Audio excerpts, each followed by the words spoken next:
Chris. Big win on the weekend, hopefully making it 2 in a row. It's been a while since the D's have won 2 in a row, I think nearly 3 years. Yeah, consecutive wins is what you should expect as players, but as you say, it's been a while since we've achieved that. The focus going into this week is going to be very much the same as it was last week, which is stick to our task and what our game plan is, and put ourselves in a winning position, and then when we're in that position we don't change things, we stick to what we've been doing. Given your sort of limited preparation going into the game last week, were you pleasantly surprised at the influence you could have on the game? I suppose my influence on the game, I don't think I contributed a great deal in terms of actual involvement in the play. I think my contribution was more my presence out on the field. Not that it was huge by any means, but just it gave us a reference point for our forward line to base itself off.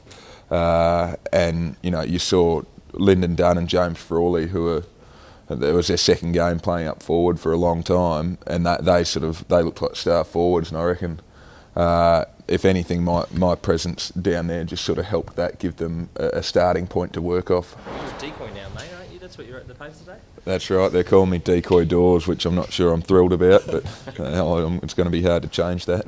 Would you like to see James, I mean he's been a great defender, but would you like to see him stay up there? Well, I think he has to stay up there. He's just, playing at centre-half forward. He's had 25 touches and taken 15 grabs or something like that and hit the scoreboard. So he has to stay up there in the short term, that's for sure. But with Frawley, what we know now is not only have we got a gun All-Australian standard full-back, if he keeps his form up, we're also going to have a gun centre-half forward, and having that flexibility can only be a good thing. Jack Trengove's just walked in. It must be a disappointing result for the club with news about his injury. Yeah, well, disappointing for the club because he's a good player, and shattering for him.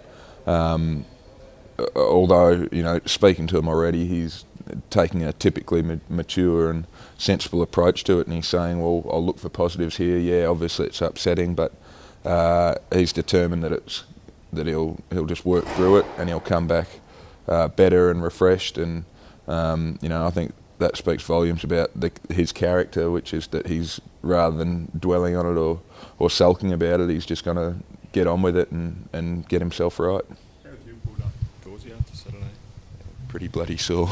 Yeah, I was well short of a gallop, I think, but 8-day break's a good thing in my circumstances, just giving me that extra day to refresh and get back out there. There's no doubt, mate, you will be out there. Oh yeah, definitely, yeah. Going forward, you went to the AIS, obviously, to get your calf checked out. How are you sort of progressing in terms of looking after your body and staying right? I think it's one of those things, I'm 25, almost 26 now. A couple of months ago I had one of those chats with Dave Misson where he kind of told me, oh, you're not the kid that you were, so you're going to have to start investing more time in your body, and you can't do some of the things that you used to be able to do and took for granted. So with that in mind, I think it's going to be an ongoing thing for my career, is I've got to invest a lot of time and energy in just making sure my body's right and really looking after it so I can maximise the length of my career. Because it was your first game back, how pleased were you to have that sort of penetration in your kicking and also the confidence to really just, let go from outside 50?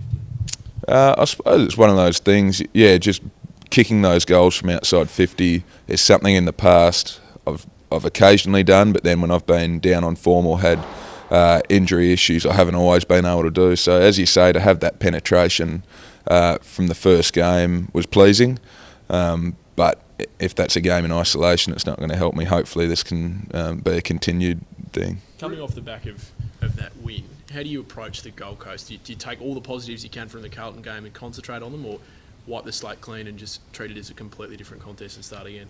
Well, you have to treat it like a new contest, because it is. What we can learn from the Carlton game, though, is that the reason we beat them was because, and in spite of giving them a 3-goal head start in that first quarter, was we gave up a start, we reeled them in, and it wasn't through any sort of heroic acts. It was just simply staying the course and sticking to our task, knowing that even regardless of the game state, we have to approach each contest the way we plan to. So from that, I think we take the learnings out of that, which is that we won for a reason. That's because we persevered and we persisted with our game plan and didn't change things drastically.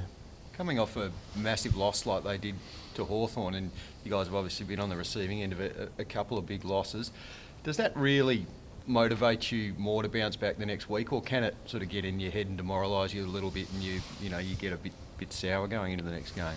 Oh, without wanting to speak for them too much, I think in the past it's very much an individual thing. For me, I think there's enough to play for every week that win or lose, your motivation doesn't tend to drop off too much. But look, I'd expect them to come out wanting to atone for their efforts against Hawthorn. Not that I've seen a heap of their game, but to be beaten by 99 points really stings. So I'd say they'll come out wanting to redeem themselves. And what about around here this week? Like, how much of a difference is it after a win, just with all the players?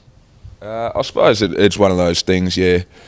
Usually it takes a few days for guys to settle back into normal routine and be able to smile and laugh again. But on the back of a win, that happens just that bit sooner.